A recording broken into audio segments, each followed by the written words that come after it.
સુરેન્દ્રનગરમાં ખનીજ માફિયાઓ બેફામ બન્યા છે। ચુડા તાલુકાના મોરવાડ અને સમઢિયાળા ગામમાં ખનીજ ચોરી ભૂમાફિયાઓએ મોટા પાયે રેતીની ચોરી કરી છે। તંત્રની મિલીભગતથી રેતીની ચોરી થતી હોવાનો આક્ષેપ થઈ રહ્યો છે। તો રેતી તેમજ વીજ ચોરી અટકાવવાની ગ્રામજનો અને આગેવાનો માંગ કરી રહ્યા છે। તો સુરેન્દ્રનગર ખનીજ માફિયાઓ બેફામ બન્યા છે। વારંવાર કાર્યવાહી પણ થાય છે, એ છતાં પણ કાયદો અને વ્યવસ્થાની જાણે કે ખનીજ માફિયાઓને પડી ન હોય, ખનીજ વિભાગથી ડરી ન રહ્યું હોય તે રીતે પોતાની કામગીરી એ કરે જ રાખે છે। આ અસામાજિક પ્રવૃત્તિ કરી રાખે છે।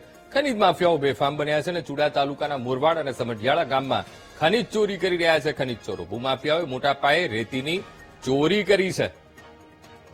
આજ મુદ્દે સંવાદદાતા સચિન ફોનલાઈન પર જોડાઈ ગયા છે। સચિન, સુરેન્દ્રનગર મોટા પાયે ગેરકાયદેસર રેતીની ચોરી, તંત્રની મિલીભગતથી રેતી ચોરી થતી હોવાનો પણ આક્ષેપ થઈ રહ્યો છે। મામલો શું અને હવે સવાલ એ થઈ રહ્યો છે કે આવા ખનીજ માફિયાઓ સામે ઉપર લગામ ક્યારે લગાવાશે? સચિન, જો વાત કરવામાં તો સુરેન્દ્રનગરના ચુડા તાલુકાના મોરવાડ તેમજ સમઢિયાળામાં મોટા પાયે રેતી ચોરીનો મામલો સામે આવ્યો છે, જેમાં મોટા પાયે વોશ પ્લાન દ્વારા રેતી ચોરી કરવામાં આવે છે અને બને ત્યારે કે રાતના સમયે મોટી ચોરી કરવામાં આવે છે।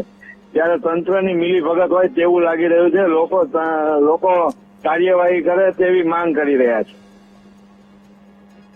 જી બિલકુલ સચિન, સમગ્ર માહિતી સાથે જોડાવા બદલ આપનો આભાર।